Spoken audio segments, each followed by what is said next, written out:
मन के विशेषज्ञों ने मन पर एक खोज की और ये पाया है कि जो हमारे चेतन मन होता है उससे 9 गुना ताकत हमारे अवचेतन मन की होती है। अगर 1 गुना ताकत चेतन मन के पास है तो 9 गुना ताकत अवचेतन मन के पास है।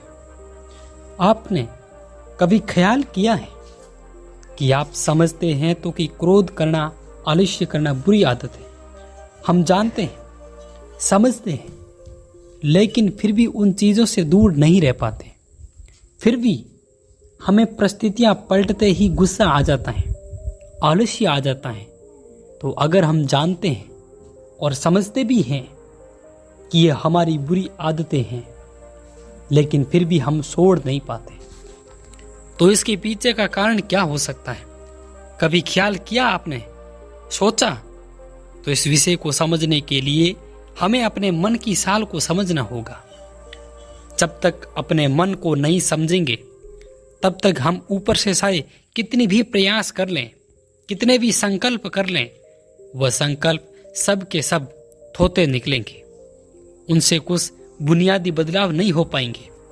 हमारे इस चैनल पर हम मन को समझने की एक सीरीज तैयार कर रहे हैं जो कि अलग अलग किताबों और हमारे ऋषि मुनियों की खोज पर आधारित होंगे। तो अगर आप अपने मन को अच्छी तरह से समझना चाहते हैं, उससे वह काम करवाना चाहते हैं, तो आप चाहते हैं उससे अपने नियंत्रण में रखना चाहते हैं, तो इस चैनल को सब्सक्राइब करना ना भूलें और बेल आइकन नोटिफिकेशन को जरूर दबा दीजिए। अब अपनी चर्चा शुरू करते हैं। सबसे पहले हमें चेतन और अवचेतन मन को अंतर को समझना होगा कि हमारा चेतन मन किस तरह से काम करता है और हमारा अवचेतन मन वो किस तरह से काम करता है। इसको हम एक छोटी सी कहानी के माध्यम से समझने की कोशिश करते हैं। एक बहुत ही बड़ी हवेली में एक बहुत धनवान सेठ रहा करता था और उस हवेली के द्वार पर हमेशा एक पहरेदार तैनात रहता था। जब भी कोई हवेली में उपद्रव होता, कोई शोर शराब होता, लड़ाई झगड़े की आवाजें आती, तो उस हवेली के पड़ोसी उस गेट पर पहुंच जाते और हवेली के दरवाजे पर पहुंचकर उस पहरेदार को खूब समझाते कि भाई तुम्हारी हवेली से बहुत सारी आवाजें आती हैं, लड़ाई झगड़े होते हैं, इससे हमारी शांति भंग हो जाती है। कृपया करके इस लड़ाई झगड़े को खत्म करो, इस शोर शराबे को नियंत्रण में रखो। तो पहरेदार इस पर जवाब देते हैं कि जानता हूं कि लड़ाई झगड़ा करना, शोर शराबा करना बहुत ही गलत चीज है। मैं खुद भी उससे परेशान हूं। जो हवेली में लड़ाई झगड़े होते हैं उससे मेरी भी शांति भंग होती है। लेकिन आप मुझे क्यों समझा रहे हैं? इसका कारण मैं नहीं हूं बल्कि मेरा मालिक है, उसे समझाओ। अंदर जाकर बात बिल्कुल सही थी। इससे पहरेदार की कोई गलती नहीं थी। जब भी मालिक को कोई उपद्रव करना होता वो सीधा दरवाजे पर पहुंच जाता और वहां पर उपद्रव खड़ा करके फिर अपनी हवेली के अंदर चला जाता। और जो लोग उस उपद्रव से अशांत होकर हवेली के दरवाजे पर आते वो उस पहरेदार को समझाने लगते। बिल्कुल इसी तरह हमारा मन भी होता है। हमारा चेतन मन, हमारा अवचेतन मन, हमारा चेतन मन उसी पहरेदार की तरह है। पहरेदार को पता है कि गुस्सा करना, उपद्रव करना गलत बात है, बुरी बात है। मतलब कि हमारे चेतन मन को तो अच्छी तरह पता है कि गुस्सा करना, आलस्य करना, कामवासना पैदा करना ये सब बुरी आदत है। लेकिन ये सारी चीजें, ये सारे उपद्रव जो अंदर मालिक बैठा है वो खड़ा करता है और वही होता है हमारा अवचेतन मन। हमारा चेतन मन तो बाहर पहरेदार की तरह खड़ा है, लेकिन हमारा अवचेतन मन जो इन सारे उपद्रवों की जड़ें हैं वो हवेली के अंदर बैठा हुआ है। और हम हमेशा हमारे चेतन मन को समझाते रहते हैं कि भाई ऐसा करना तो गलत है, तुम्हें समझ नहीं चाहिए। ये बात हमें भी लगता है कि हमें समझ में आ चुका है, जैसे वो पहरेदार भी समझता है, लेकिन उससे कोई बुनियादी फर्क नहीं आता। हमने अपने आप को बहुत समझाया होगा और हमें ऊपर से देखने पर लगता है कि हाँ हम समझ भी गए और अब तो हमारी जिंदगी में बदलाव हो जाएगा। लेकिन हम दूसरे पल में कि जीवन में तो कुछ भी बदलाव नहीं हुआ। तो ये सिर्फ हमारी नामसमझी के कारण होता है। हमारी नासमझी हमारे चेतन मन को समझाती रहती है, हमारी बुद्धि को समझाती रहती है, लेकिन हमारी सीख, हमारी समझ केवल हमारे चेतन मन तक ही सीमित हो जाती है। तो हवेली के अंदर उस मालिक तक, उस अवचेतन मन तक कभी पहुंच ही नहीं पाती, और इसी वजह से हमारे जीवन में कभी भी बुनियादी बदलाव नहीं हो पाते। यह ठीक उसी प्रकार है कि कोई आपको आकर कहे कि पौधे में अगर पानी डालोगे तो उसमें फल आएंगे, उसमें फूल आएंगे, और हम जाकर उस पेड़ की पत्तियों पर जल छिड़कने लग जाते हैं, लेकिन पत्तियां पर जल छिड़कने से उसमें कभी फल या फूल नहीं आएंगे। उसके लिए तो हमें जड़ों में पानी देना होगा, तभी उस पर फल और फूल आएंगे। लेकिन हम पत्तियों पर ही जल छिड़कते रहते हैं और उस जड़ की गहराइयों में कभी नहीं जा पाते, उसमें पानी कभी नहीं दे पाते, और इसी वजह से हमारी जिंदगी में ताजगी, फल और फूल कभी भी पनपते नहीं है। तो क्या कोई ऐसी प्रक्रिया है जिससे हम अपना संदेश अपने अवचेतन मन तक पहुंचा पाए? और यकीन मानिए, अगर हम अपना संदेश अपने अवचेतन मन तक पहुंचा देते हैं तो हम अपनी पूरी दुनिया में कोई भी इच्छा प्राप्त कर सकते हैं, कोई भी लक्ष्य हासिल कर सकते हैं, क्योंकि हमारा अवचेतन मन हमारे चेतन मन की तुलना में 9 गुना ज्यादा शक्तिशाली होता है। जब भी कोई मनोवैज्ञानिक किसी के मन में उसकी दबी हुई बातें निकलवाना चाहता है तो उसके अतीत में जो घटनाएं घटी हैं उनमें साक्षात रूप से प्रवेश करना चाहता है, तो वो हिप्नोटाइज का इस्तेमाल करते हैं। आपने हिप्नोटाइज की इस प्रक्रिया देखी होगी। मनोवैज्ञानिक किस तरह से उसको हिप्नोटाइज करके उसके मन से सारी सूचनाएं निकाल लेते हैं। उसके पास ऐसी क्या प्रक्रिया होती है जो वो किसी के मन से भी मनचाही चीज निकलवा सकता है, किसी के मन को भी अपने काबू में करके उससे जो चाहे वो काम करवा सकता है। जी हाँ, सही सुना आपने। अगर आप अपने अवचेतन मन की साल को समझ लेते हैं तो आप सिर्फ अपना ही मन नहीं बल्कि किसी भी व्यक्ति का मन अपने वश में कर सकते हैं। अपने अवचेतन मन तक संदेश पहुंचाने के लिए आपको अपने चेतन मन को शांत करना होगा, उसे सुलाना होगा, उसे तर्क वितर्क सब बराबर में रखने होंगे।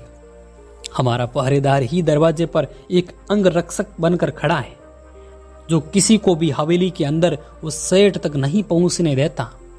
जब तक हम उस पहरेदार को किसी प्रक्रिया के माध्यम से सुलह नहीं देंगे, समझा नहीं देंगे, शांत नहीं कर सकते, तब तक हम उस हवेली में प्रवेश नहीं कर पाएंगे।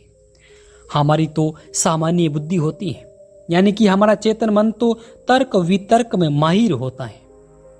वो तरह तरह के सवाल खड़े करता है और इसी वजह से हमारे अवचेतन मन तक एक स्पष्ट संदेश पहुंच पाता। याद रखना, हम अपने अवचेतन मन को समझा नहीं सकते, उसके साथ तर्क वितर्क नहीं कर सकते। हम बस उसके पास एक स्पष्ट संदेश पहुंचा सकते हैं, और स्पष्ट संदेश तभी पहुंचेगा जब हमारे विचार, हमारा मन पूरी तरह से शांत रहेगा।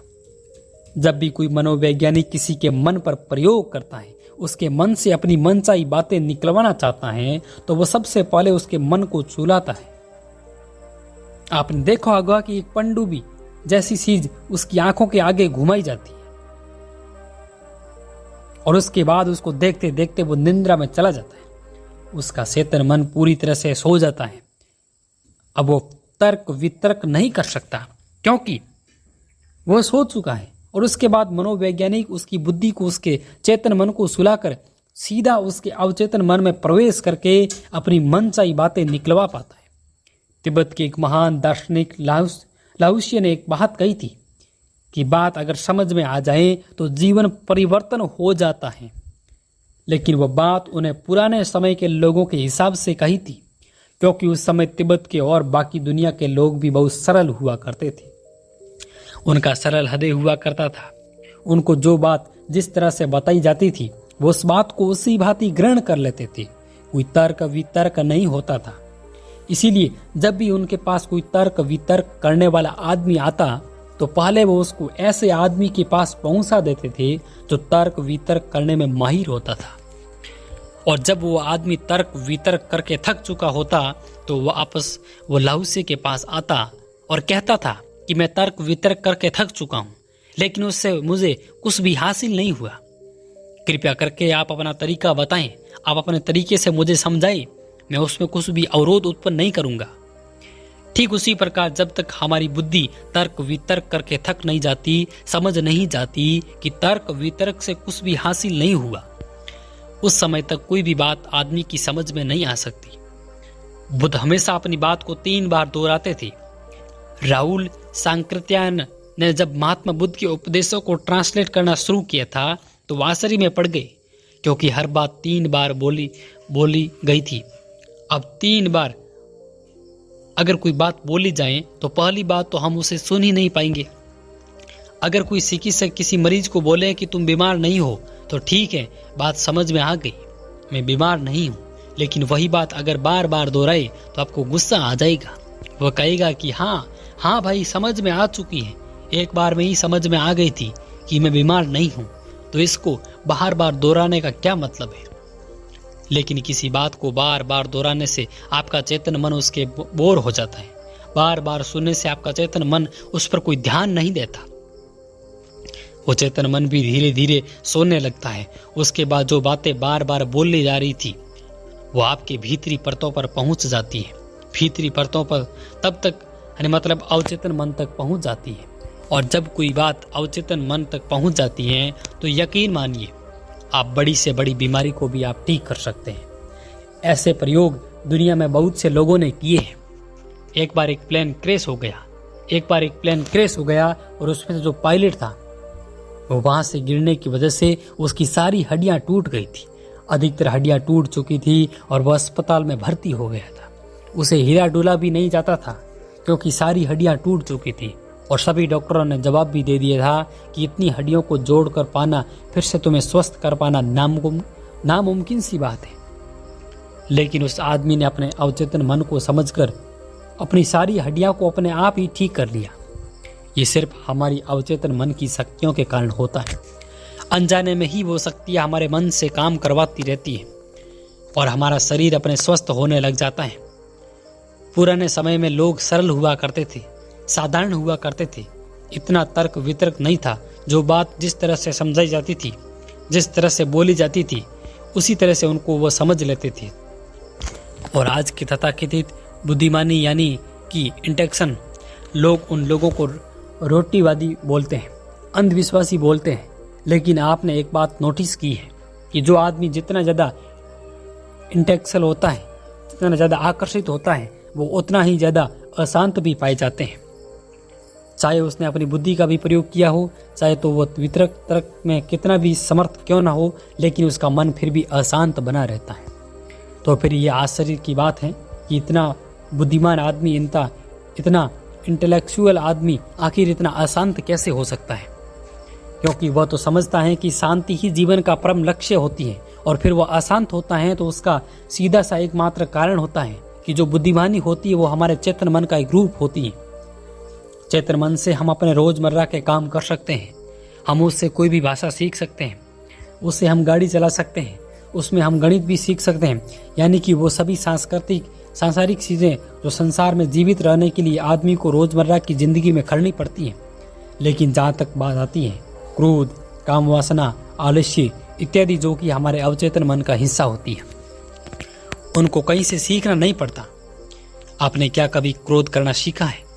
आपने काम वासना सीखी है? अगर आपको जंगल में भी फेंक दिए जाएं तो भी आप काम वासना अपने आप सीख लेंगे। तो इसमें हमारे चेतन मन का कोई भी रोल नहीं होता। इसमें सिर्फ और सिर्फ हमारा अवचेतन मन का कार्य करता है। यानी कि जो चीज़ें प्रकृति ने हमारे स्वभाव में भरी हुई है वो सिर्फ हमारे अवचेतन मन के माध्यम से बदली जा सकती है। जबकि हमारा चेतन मन गणित वगैरह सीख सकता है, क्योंकि गणित वगैरह के प्रति हमारे अवचेतन मन में कोई भी विरोध नहीं है, क्योंकि उसके पास उसका कोई गणित ही नहीं है, उसको उसके बारे में कुछ पता ही नहीं है। इसीलिए अगर आपको कोई कहता है कि 2 और 2 4 होते हैं तो आपके अंतर मन में, आपके अवचेतन मन में कोई भी विरोध उत्पन्न नहीं होता, क्योंकि उसके पास उसकी कोई भी सूचना नहीं है। इसीलिए अपने चेतन मन को जिस प्रकार गणित समझाया जाएगा वो बिना विरोध के उसी प्रकार उसको समझ लेगा। लेकिन जहाँ बात हमारे अवचेतन मन की होती है तो वहाँ पर हमें स्पष्ट सूचनाएं भेजनी होती हैं, और जो सूचना स्पष्ट नहीं पहुँचेगी वो उस पर कभी कार्य नहीं करेगा। हमारे अवचेतन मन तक कोई सूचना स्पष्ट क्यों नहीं पहुँच पाती? इसके मुख्य रूप से कुछ कारण होते हैं। सबसे पहला कारण तो यही होता है कि जब भी हम कोई सूचना अपने अवचेतन मन तक पहुंचाने की कोशिश करते हैं तो हमारा चेतन मन उसके हानि और लाभ के बारे में सोचता रहता है, और जब तक हम उस विषय के बारे में स्पष्ट सूचना नहीं पहुंचा पाएंगे वो कुछ भी काम नहीं करेगा। और जब भी हम कोई प्रार्थना करते हैं, भगवान से कुछ हाथ जोड़कर मांगते हैं, मान लीजिए कि मैंने मांगा कि मुझे अच्छी नौकरी मिल जाए, मैं जीवन में कामयाब बन जाऊं, उसी वक्त हमारा चेतन मन ये सोच रहा होगा कि नौकरी लगने के बाद, कामयाब होने के बाद मैं यह करूंगा, मैं इस तरह की शादी करूंगा, इतने पैसे जोड़कर ये काम करूंगा, और इस तरह के विचार उस स्पष्ट सूचना को हमारे अवचेतन मन तक पहुंचने ही नहीं देते। इसीलिए कहा गया है कि ध्यान हमारे मन के विचारों को एकदम शांत कर देता है, और शांत मन से जो चीजें अवचेतन मन तक पहुंचाई जाती हैं वह भलीभूत होती है, उनसे हम सब हासिल होता है जो हम अपने जीवन में हासिल करना है। इसलिए अगर आप बुनियादी तौर से अपनी जिंदगी को बदलना चाहते हैं, जीवन में कुछ बदलाव चाहते हैं, अपने किसी भी लक्ष्य को हासिल करना चाहते हैं, तो अपने अवचेतन मन की शक्तियों को वश में करने के ये तरीके जरूर आजमाएं। किसी भी बात को मंत्र की तरह बार बार अपने मन में दोहराएं, 21 दिन ये तक प्रयोग करो।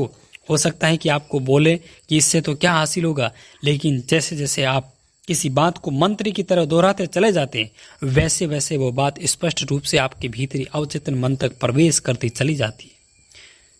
जब भी आप रात में सोए तो अपने किसी भी लक्ष्य के बारे में जो आप हासिल करना चाहते हैं उसके बारे में 10 बार अपने मन में दोहराए हुए ही निंद्रा में चले जाएं, क्योंकि हमारा अवचेतन मन कभी भी नहीं सोता। वो 24 घंटे और 365 दिन लगातार कार्य करता रहता है, जबकि रात में सोते वक्त हमारे चेतन मन सो जाता है, और उस वक्त हमारा अवचेतन मन सबसे ज्यादा सक्रिय हो जाता है। तो दोस्तों, ये हमारा पहला एपिसोड था जो कि मन पर आधारित था।